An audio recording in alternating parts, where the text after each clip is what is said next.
পৃথিবীর বুকে কিছু সম্পর্ক এমন হয় যা বন্ধুত্বের মুখোশ পরে আসে, কিন্তু তার আড়ালে লুকিয়ে থাকে গভীর ষড়যন্ত্রের জাল। কিছু হাসি এতটাই ভয়ঙ্কর হয় যে তার পেছনে লুকিয়ে থাকে এক দৈত্যের লোভ।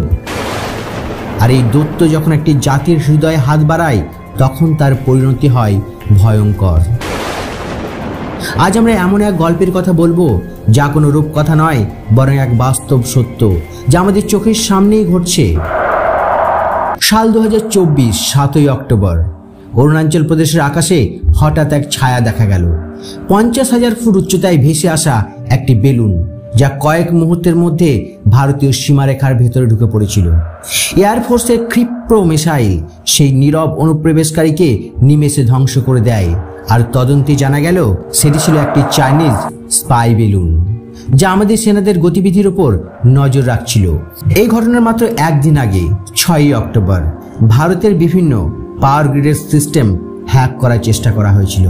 আর অবাক হওয়ার মতো বিষয় হলো, এই হ্যাকাররা ছিল চাইনিজ, কিন্তু তারা যে সিসিটিভি ক্যামেরাগুলো দিয়ে এই কাজ করেছিল তা কিন্তু চীন থেকে কেনা হয়নি, কেনা হয়েছিল দক্ষিণ কোরিয়া থেকে।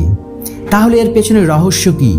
এই ঘটনাগুলি কি শুধু বিচ্ছিন্ন কিছু অপরাধ, নাকি এক বৃহত্তম ষড়যন্ত্রের অংশ?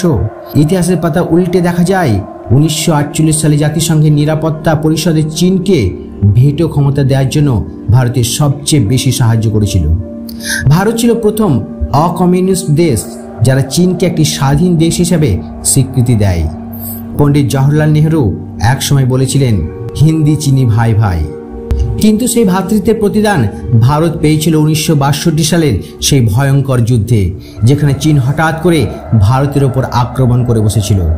1967 সালের নাথুলা পাসের সংঘাত, আর 2020 সালে গালওয়ান উপত্যকার সেই ঠান্ডা নীরব যুদ্ধ, যেখানে ইট পাথর আর লোহার রডই ছিল অস্ত্র। আর সেই সংঘাতে আমরা হারিয়েছিলাম আমাদের 20 জন অসীম সাহসী জওয়ানকে। প্রতিবারই ভারত বন্ধুত্বের হাত বাড়িয়ে দিয়েছে, আর প্রতিবারই চীন সেই হাতে হয় ছুরি দিয়ে, নয়তো গুপ্তচর দিয়ে আঘাত এনেছে। আজ 2025 সাল, আজ আবার সেই চীন ভারতের সাথে বন্ধুত্বের বার্তা নিয়ে এগিয়ে এসেছে। প্রশ্ন হলো, যে চীন বারবার আমাদের ভূখণ্ড দখল করেছে, আমাদের ক্ষতি করার চেষ্টা করেছে, সেই চীনকে কি আদৌ বিশ্বাস করা উচিত? অনেকে হয়তো বলবেন, আজ আমাদের সবচেয়ে বড় শত্রু পাকিস্তান নয়, বরং চীন। আর বর্তমানে এই অদ্ভুত পরিস্থিতিতে আমেরিকা সেই দাদাগিরির বিরুদ্ধে যখন ভারত একা, তখন চীনই তার পাশে এসে দাঁড়িয়েছে। কিন্তু আপনার শত্রু যদি হঠাৎ আপনার সাথে হাসি মুখে কথা বলতে শুরু করে, তাহলে তার হাসির পেছনের কারণটা জানা আপনার জন্য ভীষণ জরুরি। এই হাসি কি শুধু বন্ধুত্ব, নাকি এর পেছনে লুকিয়ে আছে এক গভীর ষড়যন্ত্র? আর আমাদের প্রধানমন্ত্রী কি নেহরুর মতো একই ভুল করতে চলেছেন? বন্ধুত্ব, ব্যবসা, রাজনীতি, এইসব বিশ্বমঞ্চে এমন এক জটিল খেলা যেখানে কোনো চালই বিনা কারণে দেওয়া হয় না। আর এই খেলার সবচেয়ে বড় খেলোয়াড়দের একজন হলো চীন। তাদের দীর্ঘমেয়াদী লক্ষ্য এতটাই গভীর যে তা বোঝার জন্য ইতিহাস আর বর্তমানের সমীকরণ মেলানো প্রয়োজন। চীনের এই হঠাৎ বন্ধুত্বের পেছনে রয়েছে তাদের এক গভীর ষড়যন্ত্র। চীনের কমিউনিস্ট পার্টির ক্ষমতা আসার পর থেকেই তাদের একটি প্রধান লক্ষ্য হলো তাইওয়ানকে দখল করা। আর আজ ভারতের সাথে তাদের যে ভালো সম্পর্ক তৈরি হচ্ছে, তা চীনের সেই বহু বছরের স্বপ্নকে পূরণ করতে চলেছে। প্রশ্ন হচ্ছে, কিভাবে?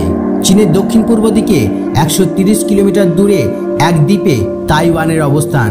1950-এর দশকে চীন গৃহযুদ্ধ যখন শেষ হয়, তখন কমিউনিস্ট পার্টি মেনল্যান্ড চীনকে দখল করে নেয়, আর তাদের প্রতিদ্বন্দ্বী ন্যাশনালিস্ট পার্টি পালিয়ে তাইওয়ানে আশ্রয় নেয়। তখন থেকে চীন তাইওয়ানকে নিজেদের বিচ্ছিন্ন প্রদেশ হিসাবে দেখে আসছে, আর তাদের একমাত্র লক্ষ্য হলো তাইওয়ানকে মূল ভূখণ্ডের সাথে যুক্ত করা। পশ্চিমা বিশ্বের গোয়েন্দা সংস্থাগুলোর মতে চীন 2027 থেকে 2029 সালের মধ্যে তাইওয়ানের উপর একটি বড়সড় হামলা চালাতে পারে। কিন্তু এই কাজটা এত সহজ নয়। আমেরিকা, ইউরোপের মতো পশ্চিমা দেশগুলো তাইওয়ানের পাশে এসে দাঁড়াবে। আমেরিকা তাই জাপানের সাথে জোট বেঁধেছে। অস্ট্রেলিয়া, দক্ষিণ কোরিয়া, ফিলিপাইন, এমনকি ভারতকেও তারা এই খেলায় সামিল করেছিল।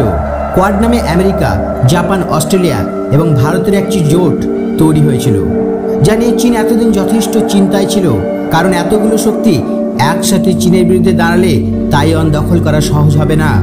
অন্যদিকে ভারতের সাথে চীনের সম্পর্ক খারাপ থাকায় তাদের বিশাল পরিমাণে সামরিক শক্তি ভারত চীন সীমান্তে মোতায়েন করে রাখতে হয়েছিল।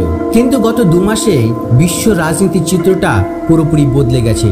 ডোনাল্ড ট্রাম্পের একটি ভুলের কারণে গত 25 বছর ধরে সাজানো আন্তর্জাতিক রাজনীতির গুটি একেবারে তছনছ হয়ে গেছে। আমেরিকার এই অগ্রাসী নীতি আর ভারতের উপর চাপানো শুল্কের কারণে ভারত বাধ্য হয়েছে তার বিকল্প পথ খুঁজতে। আর ঠিক এই সুযোগটি চীন কাজে লাগাচ্ছে। চীন বুঝতে পেরেছে তাদের যখন তাইওয়ান দখল করার জন্য সমস্ত মনোযোগ দক্ষিণ চীন সাগরের দিকে দিতে হবে, তখন ভারতের মতো একটি পরাশক্তির সাথে সীমান্ত নিয়ে ঝামেলা করা বুদ্ধিমানের কাজ হবে না। যদি ভারতের সাথে তাদের সম্পর্ক ঠিক হয়ে যায় তাহলে সীমান্ত নিয়ে তাদের আর কোনো চিন্তা থাকবে না। আর যদি ভারতের তাইওয়ানের সাথে নিরপেক্ষ থাকে তাহলে চীনের পক্ষে সেটা সবচেয়ে বড় জয়। এর সঙ্গে আরও একটি গুরুত্বপূর্ণ দিক রয়েছে। ভারতের আন্দামান নিকোবর দ্বীপপুঞ্জের ঠিক কাছেই রয়েছে মালাক্কা প্রণালী। বিশ্বের প্রায় 30% আন্তর্জাতিক বাণিজ্য এই পথ দিয়ে হয়। এই রাস্তাটি চীনের জন্য ভীষণ গুরুত্বপূর্ণ, কারণ তাদের জ্বালানি, খনিজ তেল এবং অন্যান্য বাণিজ্যিক সামগ্রী এই পথ দিয়ে সারা বিশ্বে ছড়িয়ে পড়ে। যদি ভারত চীনের বিরুদ্ধে অবস্থান নিত তাহলে মালাক্কা প্রণালীকে বন্ধ করে দিয়ে ভারত চীনকে একটি বড়সড় অর্থনৈতিক সংকটে ফেলতে পারত। কিন্তু বর্তমান পরিস্থিতিতে যদি চীন এবং ভারতের মধ্যে বন্ধুত্ব স্থায়ী হয়, যদি তাইওয়ান দখলের সময় ভারত নিরপেক্ষ থাকে, তাহলে যে চীনের ভবিষ্যতে গালওয়ান উপত্যকার মতো অন্য কোনো সংঘাত করবে না তার কোনো নিশ্চয়তা নেই। কারণ অতীত বলছে ভারত আর চীনের বন্ধুত্ব কখনো দীর্ঘস্থায়ী হয়নি। তবে চীনের এই বন্ধুত্বের পেছনে আরও 3টি বড় কারণ রয়েছে যা ভারতের জন্য ভয়ঙ্কর হতে পারে। পশ্চিমা বিশ্ব ধীরে ধীরে চীনের জন্য তাদের বাজার বন্ধ করে দিয়েছে। এই পরিস্থিতিতে চীনের জন্য একটি বিকল্প বাজার খোঁজা খুবই জরুরি। আর ভারতের মতো 140 কোটি জনসংখ্যার দেশ চীনের জন্য এক লোভনীয় বাজার। 2014 সালে চীন আমেরিকা প্রায় $535 বিলিয়ন সামগ্রী রপ্তানি করেছিল। কিন্তু যদি আমেরিকা তাদের বাজার পুরোপুরি বন্ধ করে দেয় তাহলে চীন তাদের সস্তা পণ্য দিয়ে ভারতের বাজারকে ছেয়ে ফেলবে। এর ফলে ভারতের উৎপাদন শিল্প ধ্বংস হয়ে যাবে। গালওয়ান উপত্যকা ঘটনার পর ভারতীয়রা চাইনিজ পণ্য বয়কট করার ডাক দিয়েছিল, কিন্তু বাস্তবে উল্টোটা হয়েছিল। ভারতীয় বাজারে চাইনিজ পণ্য আরও বেশি পরিমাণে ঢুকতে শুরু করে। ভাবুন, যদি সম্পর্ক স্বাভাবিক হয় তাহলে কি হতে চলেছে। চীনের বিদেশমন্ত্রী ইয়াং ই সাম্প্রতিক ভারতে এসে জানিয়েছেন চীন থেকে ভারতে সরাসরি বিনিয়োগ আসবে। এটা শুনতে ভালো লাগলেও এখানে এক গভীর ষড়যন্ত্র রয়েছে। চীন একটি পুরো ট্র্যাক রেকর্ড আছে। তারা যে দেশে বিনিয়োগ করে সেই দেশের বাজারকে পুরোপুরি নিজেদের নিয়ন্ত্রণে নিয়ে নেয়। হলিউডে এখন চীন বিরোধী কোনো সিনেমা বানানো হয় না, কারণ চীন বিশ্বের 2য় বৃহত্তম সিনেমার বাজার। কোনো হলিউড মুভি যদি চীনে রিলিজ করে তাহলে কয়েকশো মিলিয়ন ডলার আয় করতে পারে। এইভাবে যদি ভারতে চীনা বিনিয়োগ বাড়ে তাহলে তারা বড়সড় মিডিয়া হাউসে শেয়ার কিনবে, এনজিওগুলোকে টাকা দেবে। কাল যখন ভারত সীমান্তে কোনো রাস্তা তৈরি করতে যাবে তখন এই চীনপন্থী এনজিওগুলি পরিবেশের দোহাই দিয়ে সরকারের কাজে বিরোধিতা করবে। এই মুহূর্তে সারা বিশ্ব চীনের বিকল্প হিসেবে ভারতকে ধরা হয়। ভারতের অর্থনীতি যেভাবে দ্রুত বৃদ্ধি পাচ্ছে এবং সামরিক দিক থেকে ভারত যেভাবে পরাশক্তি হয়ে উঠেছে তাতে চীন চিন্তিত। চীনের এই বন্ধুত্ব যে অগ্রগতিতে বাধা হয়ে দাঁড়াবে। আমরা ভারতীয়রা যে আত্মনির্ভর হওয়ার স্বপ্ন দেখছি, চীন ধীরে ধীরে সেই স্বপ্ন ভেঙে দেবে। কারণ চীনের সস্তা পণ্য ভারতীয় উৎপাদকদের সাথে প্রতিযোগিতায় টিকতে পারবে না। ভারত চীন সম্পর্কের এই জটিল খেলায় ভারতেরও কিছু সুবিধা রয়েছে। চীন রেয়ার আর্থ মেটেরিয়াল, সার এবং সস্তা ইলেকট্রনিক্স দেবে। এর ফলে ভারতের অটোমোবাইল, ভেহিকেল এবং কৃষি খাতে উন্নতি হবে। এছাড়া চীন যদি ভারতের সাথে শান্তি চায় তাহলে ভারতকে কখনো 2 দিক থেকে যুদ্ধে লড়তে হবে না। তবে যতই সুবিধা থাকুক না কেন, অতীত কিন্তু বলছে চীন কখনোই ভারতের জন্য নিরাপদ বিকল্প নয়। সেই 1950 সাল থেকে আজ পর্যন্ত চীন যখনই সুযোগ পেয়েছে তারা ভারতের বিরুদ্ধে গিয়েছে। পারমাণবিক বোমার নকশা পাকিস্তানকে দেওয়া থেকে শুরু করে ব্রহ্মপুত্র নদীর উপর বাঁধ নির্মাণ পর্যন্ত চীন কখনোই ভারতের প্রতি সৎ ছিল না। আজ তাইওয়ান, এরপর ভারতের অরুণাচল প্রদেশ, এই ড্রাগন কখনো থামবে না। সবশেষে একটাই কথা বলবো, আমেরিকা কিন্তু ভারতের কাছে চীনের থেকেও বেশি গুরুত্বপূর্ণ। কারণ আমেরিকার সাথে বাণিজ্যে ভারতই লাভবান হয়। হ্যাঁ, ট্রাম্পের জন্য এই মুহূর্তে সম্পর্ক খারাপ হলেও ট্রাম্প সারা জীবন ক্ষমতায় থাকবেন না, আগামী কয়েক বছরের মধ্যে সম্পর্ক স্বাভাবিক হয়ে যাবে। তাই আমাদের উচিত চীনের সাথে বন্ধুত্ব করা, কিন্তু সতর্কতার সাথে। তাদের পুরোপুরি বাজার অ্যাক্সেস না দেওয়া, তাদের উপর কড়া নজরদারি রাখা এবং একই সাথে আমেরিকার সাথে সম্পর্ক ভালো রাখার চেষ্টা করা। আপনার কি মতামত কমেন্ট বক্সে অবশ্যই জানান।